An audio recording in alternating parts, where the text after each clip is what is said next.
ce rendez-vous de samedi, c'est très important là, ton impulsion, j'imagine, pour la semaine après cette troisième défaite. Ouais, pour nous, c'est très important ce match. On a parlé en début de semaine avec le groupe pour essayer de se remotiver, pour se remettre dedans tout de suite parce que ça va être important ce match samedi face à Guingamp. Donc voilà, on a parlé et on a essayé de mettre ce qu'il fallait en place sur le terrain. Donc voilà, on est bien, on a bien préparé le match et on va continuer demain pour être prêt samedi. C'est votre force un petit peu au groupe de savoir se parler justement, de ne pas laisser les trucs sous la table quand ça va pas trop, quoi. Oui, parce que c'est important pour nous de communiquer et c'est ce qui fait notre force, c'est ce qui nous permet de franchir des paliers, de gagner des matchs aussi, parce que sans communication, ça peut pas marcher. Voilà, faut qu'on soit tous ensemble, faut qu'on essaie de se tirer vers le haut et après, ça va se voir sur le terrain et on va gagner des matchs. Comment tu expliques un peu la phase moins bonne? Forcément, il y a toujours des moments où c'est un peu plus compliqué dans une saison, mais je sais pas, après le match de Grenoble, certains disaient bah ouais, mais on n'est plus sur ce qu'on savait faire, on ne respecte pas forcément les valeurs qu'on avait au début, c'était ça, il y a un manque d'implication.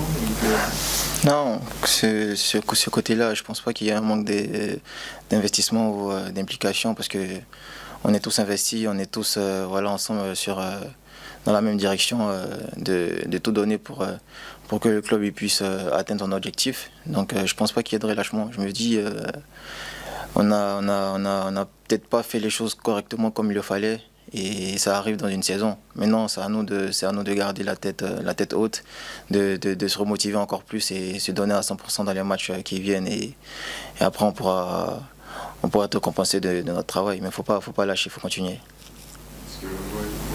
Parce que inconsciemment, c'est vrai qu'on a 9 points d'avance, la victoire à Marseille, c'est vrai que vous étiez sur un nuage, quoi. On vous dit tout allait bien, quoi. Tu l'expliques ce petit... Non, je pense pas. Ouais, je sais que c'est fragile, je sais que niveau émotionnel, quand tu passes de la victoire à Marseille et après tu rejoues Metz derrière et tu prends une claque, c'est vrai que ça fait quelque chose de pas bien dans la tête. Mais je pense que le foot, c'est comme ça. On n'a pas pu vraiment célébrer la victoire parce qu'il y avait Metz. Donc on a tout de suite été dedans. Mais ça n'a pas marché parce que je pense qu'il y a eu beaucoup de fatigue aussi. Et on n'a pas été dans ce qu'on sait faire, c'est-à-dire le pressing haut et harceler l'adversaire pour récupérer le ballon haut. Mais je pense que maintenant on a parlé, on était bien à froid, on a discuté et on a essayé de mettre en place ce qu'il fallait sur le terrain. Et je pense qu'on va retrouver les valeurs du FC Annecy sur le terrain dès samedis.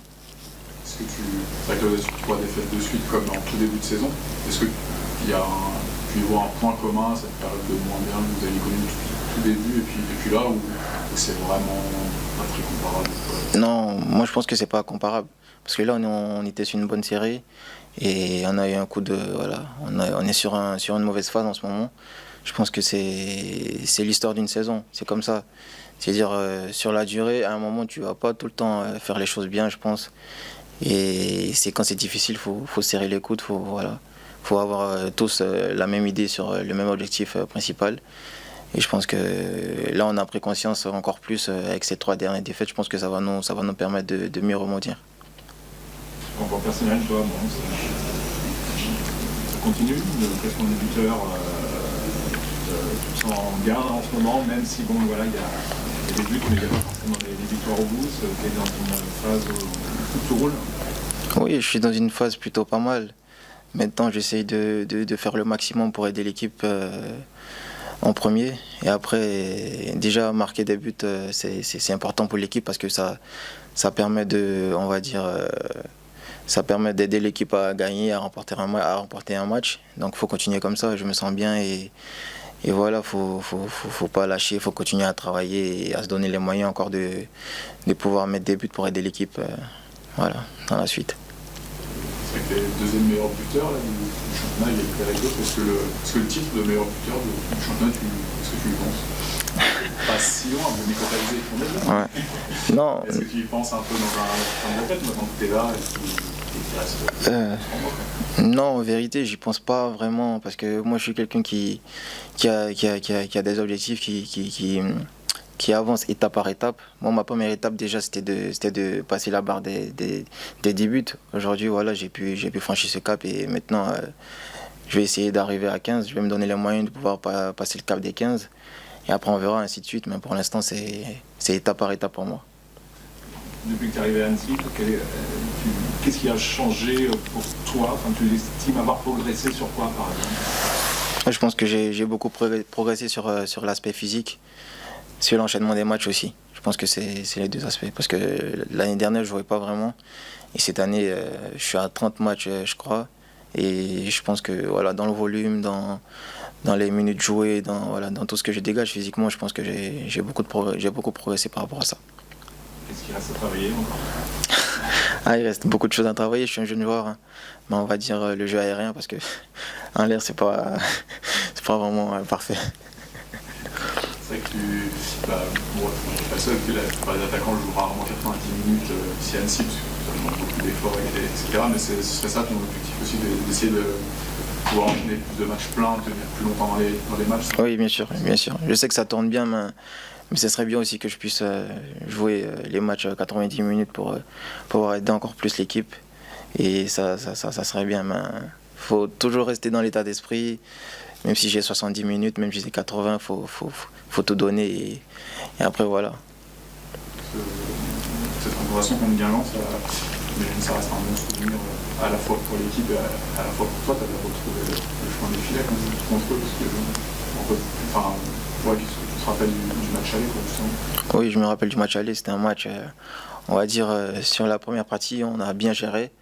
On a pu mettre un but, je crois, j'ai marqué sur une action où Guingamp ne s'attendait pas vraiment à ce qu'on ait ce but-là. Et je pense que ils ont pris un coup. Et ça nous a permis de prendre l'ascendant dans le match. Et au fil du match, les entrées en cours de jeu ont fait la différence, notamment un Spano qui n'est pas là aujourd'hui, mais voilà, qui a fait un gros match ce jour-là. Et je pense qu'on était bien dans l'état d'esprit, on a joué selon nos principes et ça nous a permis de remporter ce match-là largement. Je te demande aussi, c'est vrai que tu as fini pas mal de buts cette année, mais avoir marqué à Marseille, est-ce que tu as senti que ça a changé les choses autour de toi? Je sais pas, les messages reçus, les sollicitations, est-ce que tu as vu la différence entre un but en Ligue 2 et un but à Marseille, quoi? Est-ce que tu sens que Oui, parce que quand tu marques face à Marseille, il y a tout le monde qui regarde déjà. Il y a tout le monde qui voit le match Marseille-FC Annecy et personne ne s'attend à ce que le FC Annecy il fasse un gros match et que peut-être Moïse Saïdion il marque. Donc c'est vrai qu'il y a eu pas mal de sollicitations, mais comme je l'ai toujours dit, moi je reste dans mon état d'esprit. C'est pas parce que j'ai marqué à Marseille que tout est fait. Faut rester lucide parce que l'objectif déjà c'est la fin de saison, c'est ce qui va se passer en fin de saison pour moi. Donc voilà, peu importe les messages que je reçois, c'est bien. Pour moi, c'est signe d'encouragement et voilà, il va falloir continuer. Paris et Marseille, c'est déjà bien. Ouais, c'est déjà pas mal. C'est déjà pas mal. Ouais.